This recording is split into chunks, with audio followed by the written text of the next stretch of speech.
Good morning. Ngasigi akhoi card ki messaging minar se ko card ki message ne timing afaba ne ado ngasi se kai no bino irai numit ko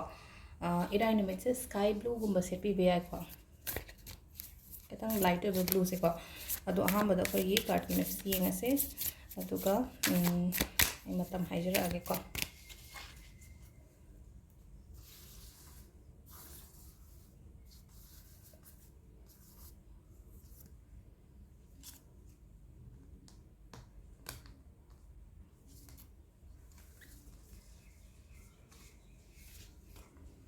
One, two,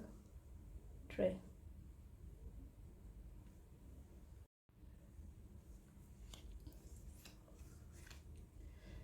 Sida lere ko koi card message se ahambagi se ko ahambagi se kitang confusions leiba hai tare ko pot ani gumba da hai tare thabak ani gumba da kaino gumba da hai tare ko hadi chamam na bado hadi ai tawde ai se si lambi se to entraga si lambi se satura hai bado khanmam khangda ba hai tare ko sida ko hadi ai na hadi tawgadab se kaino hai can just listen to your heart ko hadi ai gi nang thamoi na pambado to bi ba hai tare ko du gi kaino gi da hai tare ko especially pesha gi maram da su oi ko sise ko aduga ani shubagi sina 10 of wands ko 10 of wands se sum akoina mamang da sum yaw matam da hadi responsibilities yamna yamba thau yamba ha badon ko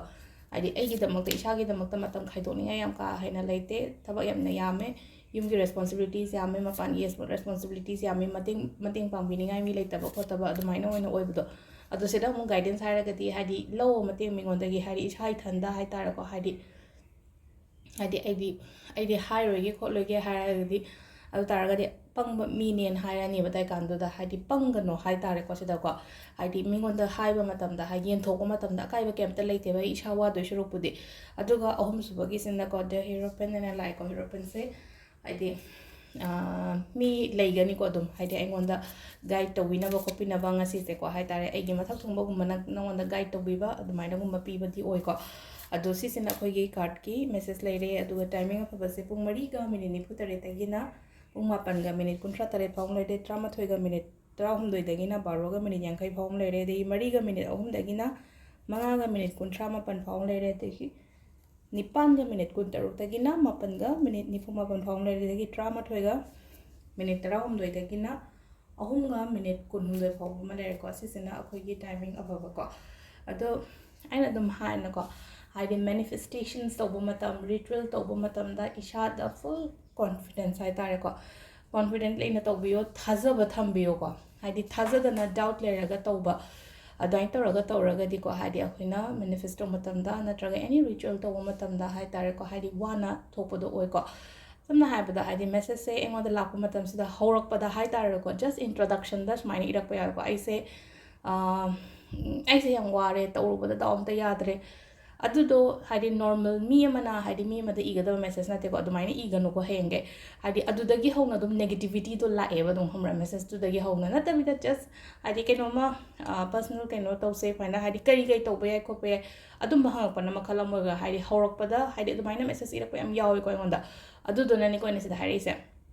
hadi just home matam da ai atoi biro han hangani ko aduga ai se kaino tawre da sai am tare tawru dam ta daw ya tare ko tare kaino ai kananu khangba nate amarom da ko adu taraga so hadi ira iba message to hai tare ko hadi isai thanda hai tare ko hadi negative kaino maga message amaga kona na lakpo do ngonda adu dang sagi hadi haurakpada phajana hai tare ko hadi sini hadi smaina amtang yengninge aduga hadi kari guidance pi doino khotoino hadi yengba yengda busloi to kharse ba hadi kai tawba yai khatang so hanga asu yai badum hadi si gi matam sida si kai tokthokpa yai haina adumaina ko aduna hadi sumaina isai thanda ai gi phattaba se haidaba hai tare ko mingonda hadi ai se haji ai gi thabak se oidre natraga relationship se yadre ne khalje adudagi haugono ba keno mingonda wa share to matam da hai tare ko mi kuding ma problem like taba kana lege problem de loina leiri nga tani ado ngasagi ai gi client ga ori ba ko le ma'am se hadi chahi ama gi mamang da leram ba duga ngasi gi leiba ga hadi difference dum ai uba hange ba ado moi sugumba client se hadi no mata hadi negative oi ba wa se kya haide ba hadi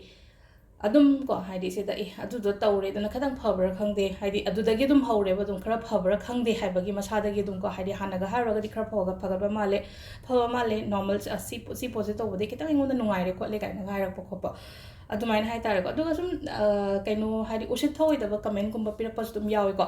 ꯑꯗꯨꯝꯕꯗꯨꯗꯤ ꯍꯥꯏꯗꯤ ꯐꯅ ꯏꯒꯦꯔꯥ ꯐꯅ ꯀꯩꯅꯣ ꯇꯧꯒꯦꯔꯥ ꯑꯩ delete ꯇꯧꯊꯣꯛꯑꯦꯀꯣ ꯍꯥꯏꯗꯤ ꯑꯗꯨꯗꯤ ꯎꯕ ꯐꯪꯉꯔꯣꯏ ꯍꯥꯏꯔꯒꯗꯤ ꯌꯥꯝꯅꯗꯤ ꯄꯤꯔꯛꯇꯦ ꯆꯥꯝꯃꯩ ꯃꯅꯨꯡꯗ ꯁꯝ 0.1% 1% ꯐꯥꯎꯕ ꯅꯠꯇꯕ 0.1%ꯒꯨꯝꯕ